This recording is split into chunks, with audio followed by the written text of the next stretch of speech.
सरदार सरदार Sukhpal Singh Khaira. Speaker साहब, मैं अज के इस बड़े अहम मते के हक में खड़ा होया जी सपोर्ट करने लई। मेरे तो पहला बहुत मैंने खेज गल्लां होईयां ने, उन्हां सारियां गल्लां दी मैं तायद करदा। स्पीकर साहब, इतिहास गवाह वा कि ये जी धरती है पंजाब की, ये साडे गुरु साहिबान दे खून नाल, छोटे छोटे साहिबजादियां दे खून नाल, पीरां पैगंबरां दे खून नाल सिंजी हुई धरती है। इस नूं निशाने ते इसलिए लिया जाता वा क्योंकि जिहड़े संस्कार जो सानू साडे पुरखे ते साडे गुरु साहिबान दे के गए ने कि असीं हमेशा बेइंसाफी के खिलाफ, तशद्दद के खिलाफ और जुल्म के खिलाफ हमेशा लड़े। चाहे वो लड़ाई अबदालियां ते दुरानियां ते मुगलों की होवे, ते चाहे वो लड़ाई देश की आज़ादी वास्ते अंग्रेज़ों की सरकार के खिलाफ होवे, चाहे वह गदरी बाबिया ने लड़ी होवे, चाहे वह बब्बर अकालियां ने लड़ी होवे, चाहे वह कूका मूवमेंट के राही लड़ी होवे। अफसोस सिर्फ इस गल का वा कि बजाए सानू इनाम देने दे, सानू हमेशा निशाने ते लैके ते सबक सिखाने की नीति चलती आई है। मैं भावां कि अज कांग्रेस इत्थे खड़ा वां, पर इतिहास तो किसी को बख्शेगा नहीं ना। Posterity when history will be written, every flaw of every government will be taken on record. इसलिए मैं जो साडे सूबे दे नाल अगर फर्ज करो सोच के देखो, जे किते छोटे छोटे साहिबजादे उदण अपने नीहां च ना चिणे जांदे ते कबूल लेंदे इस्लाम, की भारत शक्ल ये होनी सी? जे शहीद भगत सिंह वर्गे ते जे पंजाब दे बहादुर लोग उस वक्त अंग्रेज़ों के खिलाफ लड़ाई ना लड़ते तो की भारत शक्ल ये होनी सी? ये अलहदा ही होना सी देश। और सब तो बड़ा जिहड़ा जो मैसिव पॉपुलेशन शिफ्ट हुई ड्यूरिंग पार्टीशन, 1.5 करोड़ के करीब आबादी कतलो गारत शिफ्टिंग चढ़ते तो लेंदे पंजाब विच एडी वड्डी बनया बनाया सब कुछ जिदा इत्थों क्या कि बाहर के इलाके में जमीनां छड्ड के इत्थे उजड़ के आन के इस देश का साथ दिता। जे अगर ना देंदे तो की भारत की शक्ल होनी सी? बजाए सानू इनाम देण दे, इन्ना मतलब पिछले घट्टो घट्ट चलो हम ताजी गल कर लेने कि 70 साल 72 साल जिन्नी देर अपनी आज़ादी नूं हो गए, हर सरकार इसे काम ते उतरी हुई भी इन्हां नूं बंदे बनाओ। इक्को टीचा सारिਆਂ ਦਾ, चाहे साडी राजधानी, चाहे साडे पानी, पंजाबी बोलते इलाके, ये सारा कुछ जिहड़ा वा एक विਉਂਤਬੰਦੀ के तहत हो रहा। जिन्होंने ने पहला किया गलत सीगा, वो गलत ही रहना वा, चाहे असीं लख डिफेंड कर लीए उसनूं। पर अफसोस है कि हुण ताज़ा मैनूं याद है, मेरे अपने इलाके माना तलवंडी पिंड है एक, उत्थे अज तो 4-4.5 महीने पहला एक लाश आई है, एक फौजी की, सूबेदार जसविंदर सिंह की। 20 जवान मारे गए जम्मू कश्मीर एक इनकाउंटर च, उन्हां चों 20 च 5 पंजाब दे सी। 5 लाशां आईयां पंजाब दे विच, एक मेरे हल्के दे विच लाश आई। ते किहनां दी लाश सीगी? वो जिहड़े दिल्ली दीयां बरूहां ते बैठे सी साडे किसान, 1.25 साल जिथे तकरीबन 600-700 बंदा मर गया, सिर्फ हक्की गल कहने वास्ते। कुछ एहसान नहीं मंग रहा सीगा, कोई तोहफा नहीं मंग रहा केंद्र सरकार तो, सिर्फ अपना अधिकार मंग रहा सीगा कि कानून साडे खिलाफ ने, इन्हां नूं रद्द किया जाए। ते उन्हां नूं टिचड़ा हो रही सी, उन्हां नूं झेडां कीतियां जा रही सी कि खालिस्तानी ने, पाकिस्तानी ने, हुल्लड़बाज ने, नक्सलवादी ने। उन्हां दे बच्चे उत्थे बॉर्डरां दे उत्ते इस देश की राखी करते। फर्ज करो ना हुंदे, फर्ज करो एक मिनट वास्ते ना हुंदे, कि बीजेपी के जिहड़े व्यापारी वर्ग के लोग ने उत्थे राखी कर सकते सी? राखी ये करन ते सज़ा भी इन्हां नूं होवे। ये पहली बार शायद दुनिया के इतिहास में मैनूं नज़र आ रहा वा। सो इसलिए मैं आ जिहड़ी ताज़ी गल कीती है, बहुत अच्छा किया भगवंत सिंह मान ने इनिशिएटिव लिया कि एक सैशन बुलाया। सैशन का मतलब यह होंदा कि तुसीं 3.25 करोड़ पंजाब के आबादी का सुनिया दे रहे हो दिल्ली च, ना सुनन उन्हां दी मूर्खता ही है। अमन उन्होंने पढ़े कि 6 बार मते पास किए, वो नलायक ने ਜਿਹੜੇ जमहूरी कदर कीमतों को छिक्के ते टंग के 3.25 करोड़ आबादी को कहते तुहाडा कोई परवाह नहीं, जिन्ने मर्जी मते पास करी चलो। पर इसका मतलब नहीं कहा कि आप पिछे हट जाना, पर लड़ना है। ठीक है, तुसीं इत्थे विधान सभा लड़ाई लड़ी है, तुसीं विश्वास दवाया कि बाहर भी लड़ांगे, जिथे जिथे लड़ोगे साडे मैंबर साहिबान ने सारिਆਂ ने कहा तुहाडे नाल खड़ांगे। जब पंजाब की कोई गल आऊगी बिल्कुल पिछे नहीं हटांगे। एक छोटा जिहा भी किते कॉम्प्रोमाइज़ नहीं नज़र आएगा तुहानूं इस लड़ाई दे विच।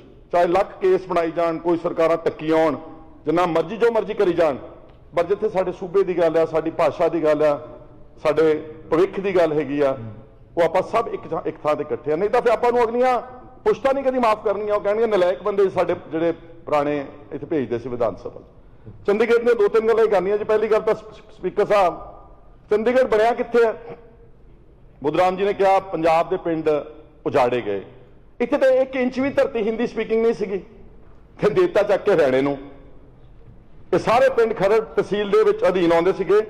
ਸਾਡੀ ਜ਼ਮੀਨ ਤੇ ਬਣਿਆ, ਸਾਡੇ ਵਾਸਤੇ ਬਣਿਆ। 1948 ਚ ਕਨਸੀਵ ਕੀਤਾ ਗਿਆ।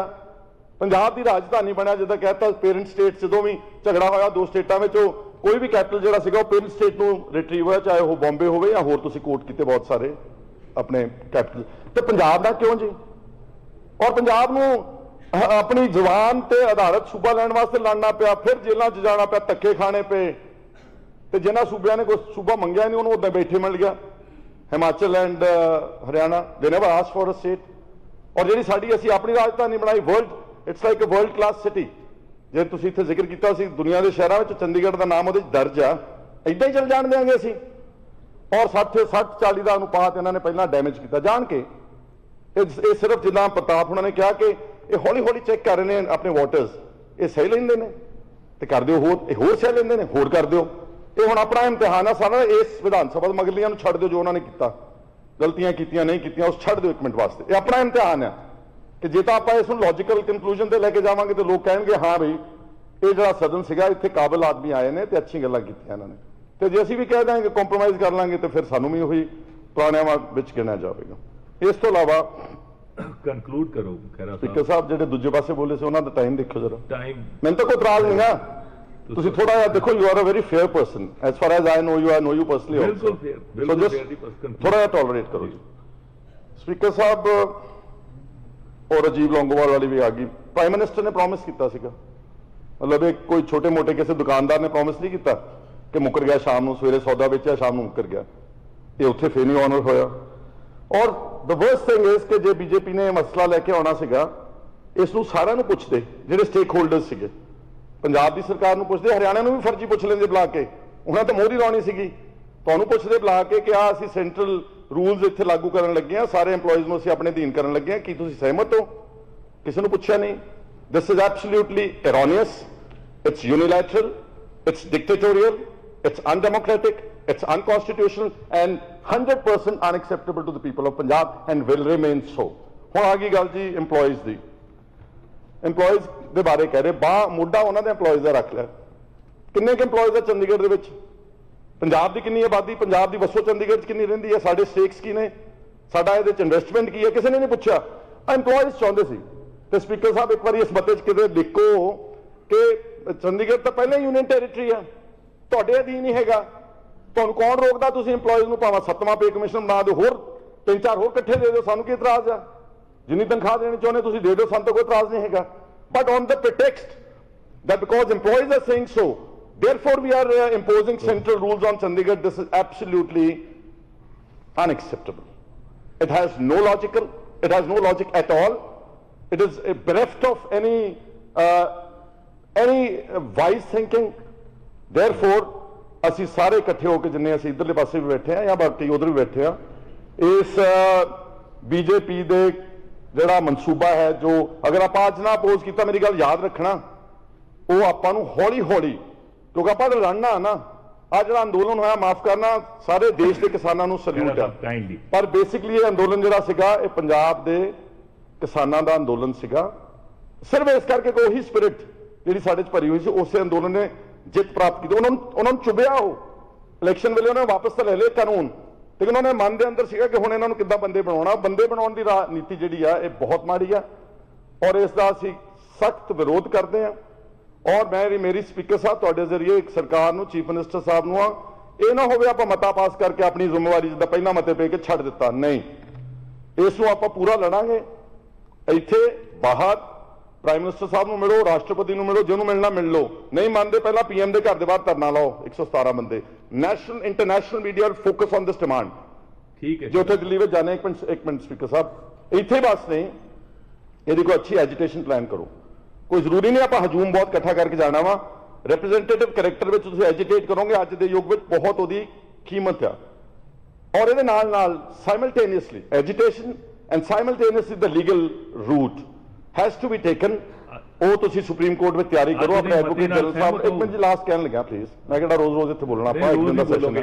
ਸਪੀਕਰ ਸਾਹਿਬ, ਸੁਪਰੀਮ ਕੋਰਟ ਦਾ ਰੁਖ ਕਰੋ, ਅੱਛੇ ਤੁਹਾਡੇ ਜਿਹੜੇ ਮਾਈਂਡਸ ਨੇ ਉਹਨਾਂ ਨੂੰ ਬਿਠਾਓ ਔਰ ਉਹਨਾਂ ਨੂੰ ਕਹੋ ਕਿ ਉੱਥੇ ਪਟੀਸ਼ਨ ਪਾਉਣ, ਜਿਸ ਤਰ੍ਹਾਂ ਪੰਜਾਬ ਦੇ ਵਿੱਚ ਟਰਮੀਨੇਸ਼ਨ ਆਫ ਐਗਰੀਮੈਂਟਸ ਐਕਟ 2004 ਇਸੇ ਸਦਨ ਚ ਪਾਸ ਹੋਇਆ ਸੀਗਾ। ਕਿੰਨੇ ਸਾਲ ਲੰਘ ਗਏ ਨੇ? 4 ਤੇ 22 ਅੰਦਾਜ਼ਾ ਲਾ ਲਓ ਕਿੰਨੇ 18-20 ਸਾਲ ਲੰਘ ਗਏ ਨੇ ਕਿ ਸਾਡੇ ਦਰਿਆਈ ਪਾਣੀ ਦਾ ਠੱਲ ਪੈ ਗਈ ਸੀ ਜੀ। ਇਸ ਤਰ੍ਹਾਂ ਨਾਲ ਅਗਰ ਆਪਾਂ ਲੀਗਲ ਕੋਈ ਰੂਟ ਲਵਾਂਗੇ ਤਾਂ ਉਹਦੇ ਚ ਆਪਣੇ ਸਾਡੇ ਇੰਟਰਸਟ ਬਹਾਲ ਰਹਿਣਗੇ। ਇਸ ਮਤੇ ਦੀ ਮੈਂ 100% ਦੀ ਸਪੋਰਟ ਕਰਦਾ ਵਾਂ ਔਰ ਜਿੱਥੇ ਵੀ ਤੱਕ ਤੁਸੀਂ ਲੜੋਗੇ ਅਸੀਂ ਤੁਹਾਡੇ ਨਾਲ ਇੱਕ ਕਦਮ ਅੱਗੇ ਚੱਲ ਕੇ ਤੁਹਾਡੇ ਨਾਲ ਇਸ ਲੜਾਈ ਵਿੱਚ ਹਿੱਸਾ ਪਾਵਾਂਗੇ। ਇਸ ਤੋਂ ਇਲਾਵਾ ਸਪੀਕਰ ਸਾਹਿਬ, ਮਾਨਯੋਗ ਮੈਂਬਰ, ਦੋ ਛੋਟੀਆਂ ਗੱਲਾਂ ਕਹਿੰਦੀਆਂ। ਸਪੀਕਰ ਮੁੱਖ ਮੰਤਰੀ ਸਾਹਿਬ ਆ ਗਏ, ਇੱਕ ਮਿੰਟ ਜੀ। ਮੁੱਖ ਮੰਤਰੀ ਸਾਹਿਬ ਨੇ ਸੁਣਿਆ ਜੀ ਤੁਹਾਡਾ ਚੀਫ ਮਿਨਿਸਟਰ ਨਹੀਂ, ਜਿਹਨੇ ਉਹ ਸੁਣਾਉਣਾ ਨਹੀਂ, ਉਹ ਗੱਲ ਹੋਰ ਹੈ। ਸਪੀਕਰ ਸਾਹਿਬ, ਮੈਂ ਤੁਹਾਡੇ ਜ਼ਰੀਏ ਕਹਿਣਾ ਚਾਹੁੰਦਾ ਕਿ ਨਾ ਦੋ ਇਨਸੀਡੈਂਟਸ ਬੜੇ ਇੰਪੋਰਟੈਂਟ ਨੇ। ਇੱਕ ਦਿੱਲੀ ਕਟੜਾ ਜਿਹੜਾ ਐਕਸਪ੍ਰੈਸ ਵੇ ਚੱਲ ਰਿਹਾ ਨਾ ਤੁਹਾਡੇ ਸੰਗਰੂਰ ਚੋਂ ਲੰਘ ਕੇ ਜਾ ਰਿਹਾ ਜੀ, ਉਹਦੇ ਚ ਕੀ ਹੋ ਰਿਹਾ ਕਿ ਇੱਕ ਮਿੰਟ ਜੀ speaker Sahib please don't get the voice ਜੀ। ਉਹ ਲੁਧਿਆਣਾ ਜਿਹੜਾ ਨਾ ਜੀ, ਮੈਨੂੰ ਕੱਲ ਉੱਥੇ ਲੋਕਾਂ ਨੇ ਬਹੁਤ ਦੱਸਿਆ ਕਿ ਜਿਹੜਾ ਪੱਦੀ ਭਗਵਾਨਪੁਰਾ ਪਿੰਡ, ਇੱਕ ਗੱਲ ਇੱਕ ਸਪੀਕਰ ਜਿੰਨੀ ਦੇਰ ਤੁਸੀਂ ਰੋਕਣੇ ਹੁੰਦੇ ਕਹਿ ਦੇਣੀ ਮੈਂ ਜੀ। ਪੱਦੀ ਭਗਵਾਨਪੁਰਾ ਪਿੰਡ ਜਿਹੜਾ ਲੁਧਿਆਣੇ ਨਾ ਇਹ ਸਾਊਥ ਸਿਟੀ ਦੇ ਲਾਗਿਓਂ ਸ਼ਹਿਰ ਹੈ, ਸ਼ਹਿਰ ਚੋਂ ਲੰਘ ਰਹੀ ਜੀ। ਉਹ ਹੁਣ ਕੀ ਕਰ ਰਿਹਾ ਹੈ ਕੇਂਦਰ ਦੀ ਸਰਕਾਰ, ਜਿਹੜੇ ਪੈਸੇ ਆਮ ਪਿੰਡੂ ਹਲਕਿਆਂ ਵਿੱਚ 50, 60, 70 ਲੱਖ ਰੁਪਏ ਕੰਪਨਸੇਸ਼ਨ ਦੇ ਰਿਹਾ, ਉਹੀ ਲੁਧਿਆਣਾ ਦੇ ਸਾਊਥ ਸਿਟੀ ਦੇ ਵਿੱਚ ਜਿੱਥੇ 3-4 ਕਰੋੜ ਨੂੰ ਏਕੜ ਹੈਗਾ, ਉਹ ਬੜੇ ਵਿਚਾਰੇ ਕਿਸਾਨ ਨੇ, ਔਖੇ ਨੇ, ਉਹਨਾਂ ਦੀ ਗੱਲ ਤੁਸੀਂ ਜ਼ਰੂਰ ਸੁਣਨਾ। ਇੱਕ ਟਰੱਕ ਯੂਨੀਅਨ ਤੇ ਜਿਹੜਾ ਹਮਲਾ ਮਾਨ ਸਾਹਿਬ, ਉਹ ਤੁਹਾਡੇ ਤੇ ਰਿਫਲੈਕਟ ਹੋਣਾ ਵਾ, ਉਹ ਕਿਸੇ ਐਮਐਲਏ ਤੇ ਨਹੀਂ ਜਾਣਾ, ਉਹਨਾਂ ਤਾਂ ਜੋ ਕਰਨਾ ਸੀ ਕਰ ਦਿੱਤਾ। ਬਸ ਇੰਨੀ ਗੱਲ ਹੀ ਮੈਂ ਕਰਨੀ ਕਿ ਉਹਨੂੰ ਠੀਕ ਕਰੋ ਔਰ ਜਿਹਨਾਂ ਲੋਕਾਂ ਨੂੰ ਬਹੁਤ ਧੰਨਵਾਦ ਖਹਿਰਾ ਸਾਹਿਬ। ਮੈਂ ਮਾਨਯੋਗ ਮੈਂਬਰਾਂ ਨੂੰ ਬੇਨਤੀ ਕਰਦਾ ਕਿ ਸਮਾਂ ਹਾਊਸ ਦੀ ਸਟਰੈਂਥ ਦੇ ਮੁਤਾਬਕ ਦਿੱਤਾ ਜਾਣਾ ਔਰ ਮੈਂ ਬੇਨਤੀ ਕਰਦਾ ਕਿ ਮੇਰੀ ਡਿਊਟੀ ਤੁਸੀਂ ਲਾਈ ਹੈ। ਜਦੋਂ ਮੈਂ ਬੇਨਤੀ ਕਰਦਾ ਬੋਲੋ, ਜਦੋਂ ਮੈਂ ਹੱਥ ਜੋੜ ਕੇ ਬੇਨਤੀ ਕਰਦਾ, ਕੰਕਲੂਡ ਕਰਦਾ ਕਰੀਏ ਆਪਾਂ ਹਾਊਸ ਨੂੰ ਵਧੀਆ ਤਰੀਕੇ ਨਾਲ ਚਲਾਉਣਾ।